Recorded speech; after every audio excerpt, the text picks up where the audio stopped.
सोख्ता भाग 8। अगर सोचा जाए तो आपा ने आत्महत्या करके क्या पाया? जिन दुनियावी तकलीफों से भागी, कौन जानता है इन तकलीफों से ज्यादा आसमान और जमीन के बीच के हालात बदतर हो गए हों।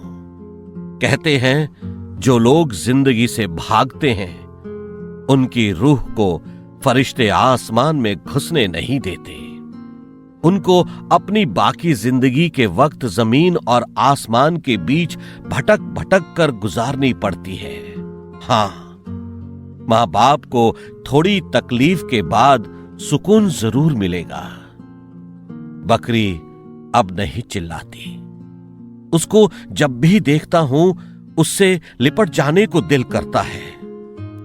जानवरों के पास अगर इंसानों की तरह बोलने की शक्ति होती या इंसानों के पास जानवरों की भाषा समझने की ताकत होती तो शायद बहुत सारी दुर्घटनाएं होने से पहले ही लोगों को मालूम हो जाती। लेकिन खुदा का इंतजाम भी निराला है। आपा के जाते ही घर में मनहूसियत जैसे फैल गई है। घर काटने को दौड़ता है। अब्बा अब बीमार रहने लगे हैं। मन में काफी दिनों से आगे बढ़ जाने की छटपटाहट थी। दानिश कई बार बोला भी था, इस वर्कशॉप में पड़े पड़े सड़ जाओगे। इस 300 रुपल्ली की तरक्की का कोई चांस नहीं है। अखबार लाइन में आ जाओ। वैसे भी साप्ताहिक के लिए लिखते ही रहे हो। दैनिक का समाचार लिखना कोई बड़ी बात नहीं है। सिर्फ अभ्यास की जरूरत है। हेडिंग लगाना और इंट्रो लिखना आ जाए तो समझो समाचार लिखना आ गया। उस दिन जब जौनपुर के अखबार से दानिश का बुलावा आया तो मेरा मन भी अकुला उठा। दानिश जौनपुर के लिए रवाना होते होते बात करके खत लिखने को कहकर गया था। आज जब खत आया तो जल्द से जल्द शहर छोड़ देने का फैसला कर लिया। खालिद साहब को मेरा अचानक काम छोड़ना अच्छा नहीं लगा, फिर भी इजाजत दे दी कि अगर तुम्हारा मुस्तकबिल संवरता है तो जरूर जाओ। इसके अलावा उनके पास चारा ही क्या था। इंसान को जब अपने साए से पीछा छुड़ाना हो तो उसे किसी अंधी सुरंग की ही तरफ भागना पड़ेगा। अब क्या पता उस सुरंग में कोई मसीहा बाहें फैलाए खड़ा है या कोई शैतान। आज मुझे बलरामपुर छोड़े पूरे 3 माह गुजर गए हैं। इन 3 महीनों का एक एक पल अनुभव के बीच ही सफर करता रहा है। आज से 3 महीने पहले का सफर कोई भी हो तकलीफ दे ही होता है। मैं स्टेशन से बाहर आ गया था। एक बार फिर दानिश का खत निकालकर पता देखा। गंतव्य स्थान तक पहुंचने का निर्देश पढ़ा और रिक्शे पर बैठ गया। अटाला मस्जिद। रिक्शा वाला बगैर बोले रिक्शा खींचने लगा। नई जगह, नए रास्ते, नए चेहरे, सब कुछ आशंकित। पता नहीं रिक्शा वाला ना समझ पाया हो तो रास्ता भटका दे। मैंने फिर एक बार दोहराया, अटाला मस्जिद चलना है। किसके यहां जाना है बाबू? अखबार कार्यालय जानते हो? दैनिक दर्पण। हां, दैनिक दर्पण।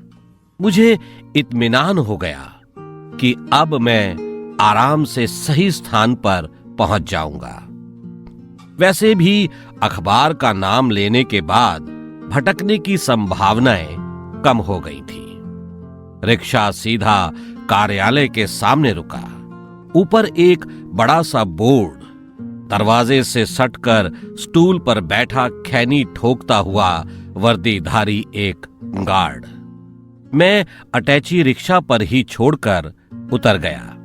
दानिश, जैदी से मिलना है। कहां से आए हो? उसने एक बार सिर उठाकर देखा, फिर एक हाथ के अंगूठे से दूसरी हथेली पर रखी खैनी मसलने लगा। बलरामपुर से। सामने से दानिश आते दिखा। उसने भी मुझे देख लिया था। क्या नाम है?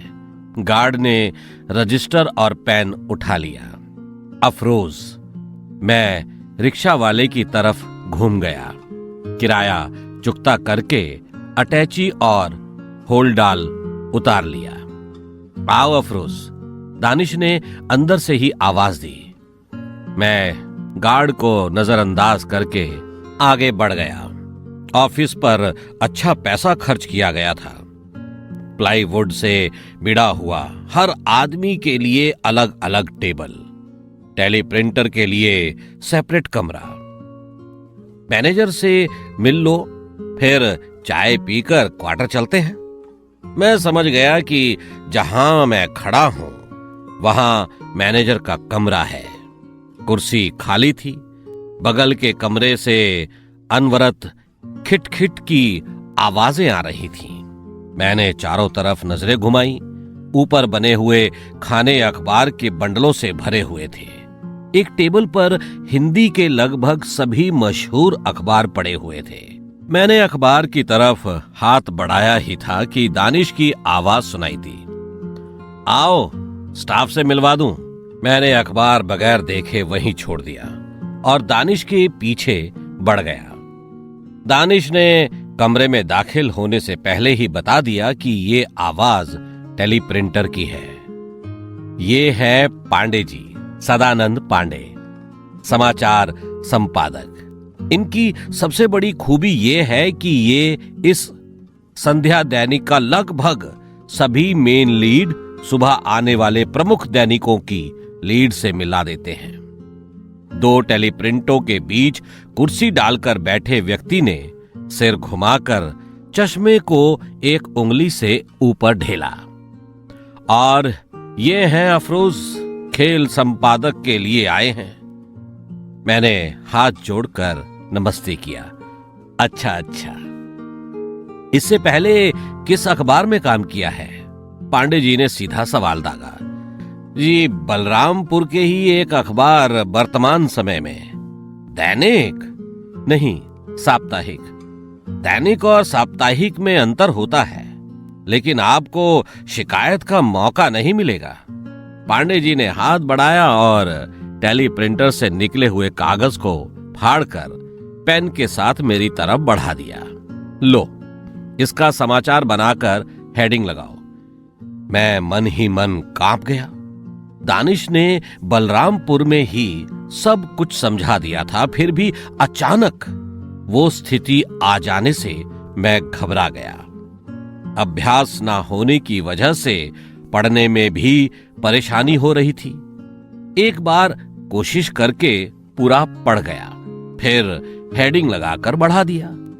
नहीं, इसमें अंक शब्दों में भी प्रिंट होते हैं। इसमें से एक काटना पड़ता है और बने बनाए समाचार आने के बावजूद कुछ समाचार अपनी आवश्यकता अनुसार बनाने पड़ते हैं। एक बात और, इनमें जो शब्द क्लियर नहीं होते हैं उन्हें पेन से क्लियर करना पड़ता है, क्योंकि कंपोजिटर इतने पढ़े लिखे नहीं होते हैं।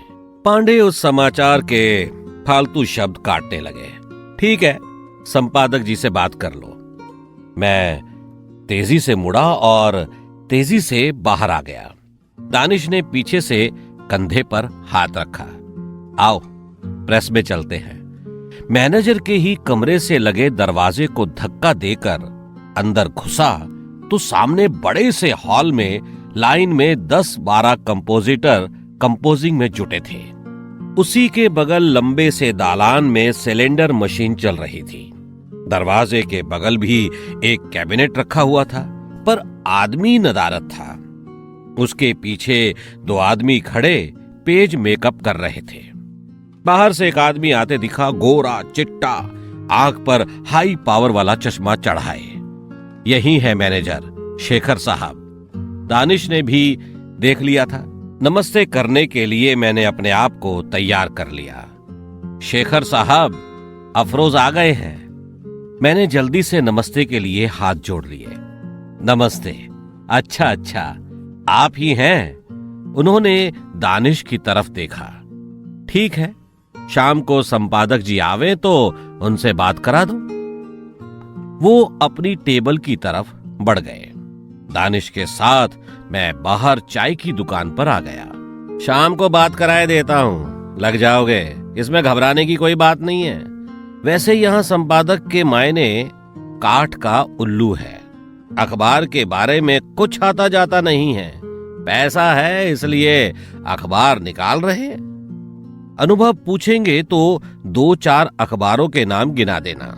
संपादकीय स्टाफ में तुम्हें लेकर 5 हो जाएंगे। वैसे खेल समाचार अभी तक एक कंपोजिटर है, उमेश, वो लिखता था। मैं उससे कह दूंगा, वो तुम्हारी मदद करेगा। मालूम है, वो क्रिकेट का कवरेज रेडियो कमेंट्री से सीधा कंपोज करता है, समाचार कागज पर नहीं लिखता। चाय पीकर दानिश खड़ा हो गया। 2 चाय, उसने हवा में वाक्य उछाला। चाय वाले ने एक बार फिर दानिश को देखा, फिर अपने काम में जुट गया। दानिश बगैर पैसा दिए ही बाहर निकल गया। मैं कश्मकश में पड़ गया कि मुझे चाय का पैसा देना चाहिए या नहीं। मैंने जेब में हाथ डालकर धीरे से चाय वाले की तरफ इशारा किया। पैसा नहीं, खाता चलता है। दानिश मेरा एक हाथ पकड़कर घूम पड़ा। चलो ऑफिस में ही बैठते हैं। दानिश जैसे ही कार्यालय में घुसा, उसको देखते ही एक आदमी कुर्सी पर से उठकर खड़ा हो गया। जैदी साहब नमस्कार। कहिए प्रिंस ऑफ मंडी आहू, आजकल तुम्हारे यहाँ कोई मर्डर वर्डर नहीं हो रहा है क्या? समाचार क्यों नहीं भेज रहे हो? अरे साहब क्या बताएं, तबीयत खराब थी। क्या हुआ? दानिश ने पूछा। बुखार, बदन में दर्द। आजकल बड़े जोरों से इस तरह की बीमारी फैली हुई है। तुम कॉपर्टी क्यों नहीं लगवा लेते? सारे दुखों से फुर्सत मिल जाएगी। दानिश ने बड़ी सादगी से सलाह दी। कहाँ मिलेगा? मुझे बड़ी तेज हंसी छूटी, लेकिन दानिश ने हाथ से इशारा किया तो मैं कुर्सी से उठकर खड़ा हो गया और घूमकर हंसी को घूंटने की कोशिश करते हुए दीवार पर टंगे हिंदुस्तान के नक्शे को देखने लगा। सभी सरकारी अस्पतालों में फ्री मिलता है। किसी भी डॉक्टर को बोलोगे तो वो लगा देगा। ठीक है साहब, मैं आज ही पूरे घर वालों को लगवा दूंगा। मैं नक्शे पर ही नजर गड़ाए गड़ाए हंसने लगा तो पीछे से आवाज आनी थोड़ी देर के लिए बंद हो गई। मैंने घूमकर दानिश को देखा तो वो मुंह में मुस्कुराहट भरे दूसरी तरफ देखने लगा। मैं कुर्सी पर बैठ गया। अच्छा ये बताओ, अखबार पहुंच रहा है या नहीं? मैं इसलिए तो भाग कर आया हूं। 2 दिन से अखबार नहीं पहुंच रहा है। हाँ, अब तुम्हें बुलाने का तरीका मेरी समझ में आ गया। अब जब तुम्हें बुलाना होगा बंडल रोकवा दूंगा। कुछ पिछला पैसा भी तो तुम्हारे ऊपर है। अभी शेखर साहब को सब दे दिया। और समाचार? एक समाचार लाया हूं चोरी का। वो जेब से कागज निकालने लगा। क्या यार, गबन, धांधली, हत्या, बलात्कार जैसे बम्पर न्यूज तो लाते नहीं हो। चोरी का समाचार उठा लाए। दानिश समाचार हाथ में लेकर पढ़ने लगा। फिर वही, मैं कितनी बार समझाया हूं कि अधूरा समाचार मत लाया करो। कितने का माल चोरी हुआ, चोर पकड़ा गया या नहीं, माल बरामद हुआ या नहीं, इन सब सवालों का जवाब ही नहीं है। वो खिसियाया हुआ चुपचाप बैठा रहा। दानिश पेन उठाकर उसी कागज पर कुछ लिखने लगा। मैं इसी पर कुछ सवाल लिख दे रहा हूं, इसका जवाब लिखकर बाई डाक भेज देना। अच्छा अब तुम जाओ, बंडल अब बराबर पहुंचेगा। और हाँ, कॉपर टी लगवाना मत भूलना। उसके जाते ही मेरे साथ दानिश भी हंस दिया। ऐसे ही तुम्हारे संवाददाता हैं?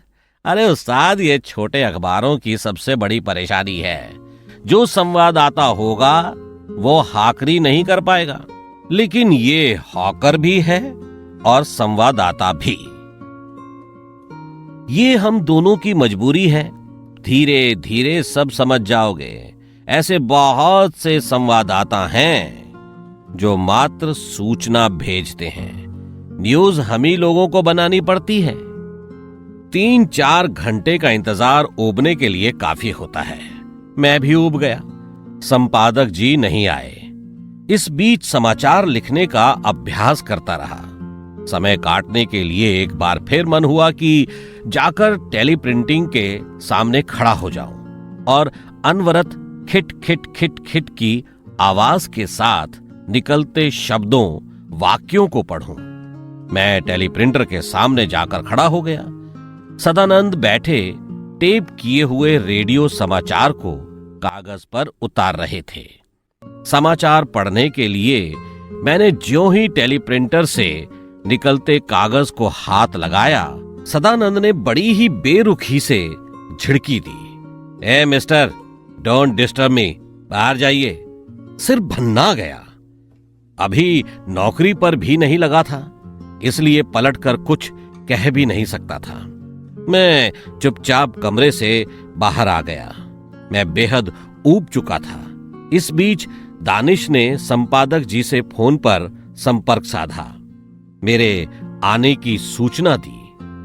पहले और अंतिम पेज का प्रूफ देखा जा चुका था। हॉकर आने लगे थे। दानिश ऑफिस छोड़ने की सोच ही रहा था कि फोन की घंटी घन घना उठी। दानिश ने रिसीवर उठाया। हेलो जी। वो साहब, कंपोज तो हो गया है, लेकिन पेज मेकअप के वक्त जगह नहीं रह गई, इसलिए आज जा ना सका। फिर काफी देर तक रिसीवर कान से सटाए चुपचाप बैठा रहा। ठीक है, दानिश ने क्रेडिट पर रिसीवर पटक दिया। क्या हुआ?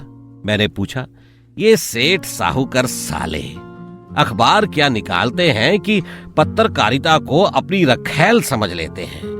जब चाहा बिस्तर पर खींच लिया। इसी के साथ ये भाग यहीं समाप्त होता है। आगे की कहानी सुनने के लिए सुनते रहिए सोख्ता का भाग 9।